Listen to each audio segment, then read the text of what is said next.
আমাকে রক্ষা করো মা, আমাকে রক্ষা করো। কে কে কে আপনি? কি হয়েছে? মাগো মাগো, আমার ছেলে যে মারণ রোগে আক্রান্ত মা, সে বাঁচবে তো, সে বাঁচবে তো মাগো, বলো না মা, বলো না মাগো। না না, আমি বাড়ি যাব না, আমি এখানেই থাকবো। কেন এরকম করছো ঠাম্মি? প্লিজ জেদ করো না, চলো। তোমার শরীরটা ভালো নেই, তোমার বিশ্রাম নেওয়া দরকার। না না, বিশ্রাম এখন নেব না আমি। তার অনেক আগে একটা দরকার, দাদু ভাইয়ের পাহারার দরকার। আমি পাহারা কিসের জন্য?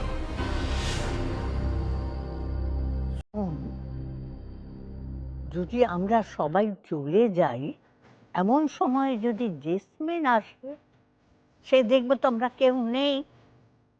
এদিকে দাদু ভাই তো আর পুরোনো কোনো কথাই মনে নেই। ও যদি উল্টো পাল্টা কিছু বুঝিয়ে দেয়, না না বাবা, আমি যাব না, তোরা যা, আমি এই পাহারায় বসি, আমি যাব না।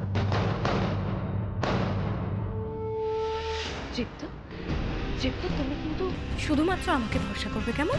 আমার কথা শুনবে। যাকে তাকে বিশ্বাস করলে তারা তোমায় ভুল বোঝাতে পারে। ভুল বোঝাবে? হ্যাঁ, অফকোর্স, আমি তোমার স্ত্রী। কেউ তো আর আমার মতন করে তোমার ভালো চাইবে না, তাই না? তুমি আমায় কথা দাও, তুমি আমায় ছাড়া আর কাউকে বিশ্বাস করবে না, কেমন? এসো। আপনি আপনি ভয় পাবেন না মা, আমরা এমন কাউকে দীপুর ধারে কাছে আসতে দেব না যে ওকে ভুল বোঝাতে পারে। নয়নটার কোনো খোঁজ নেই, দীপুর আর কোনো ক্ষতি আমরা হতে দিতে পারি না মা। দরকার নেই দাদাভাইকে পুরনো কথা মনে করিয়ে দিয়ে। আমাদের এখন এমন কিছু করা উচিত যাতে দাদাভাই সুস্থ থাকে, ভালো থাকে। দাদাভাই যতই রাগ করুক, মেজাজ হারাক, আমরা কিছুতে ওর কোনো কথার প্রতিবাদ করব না।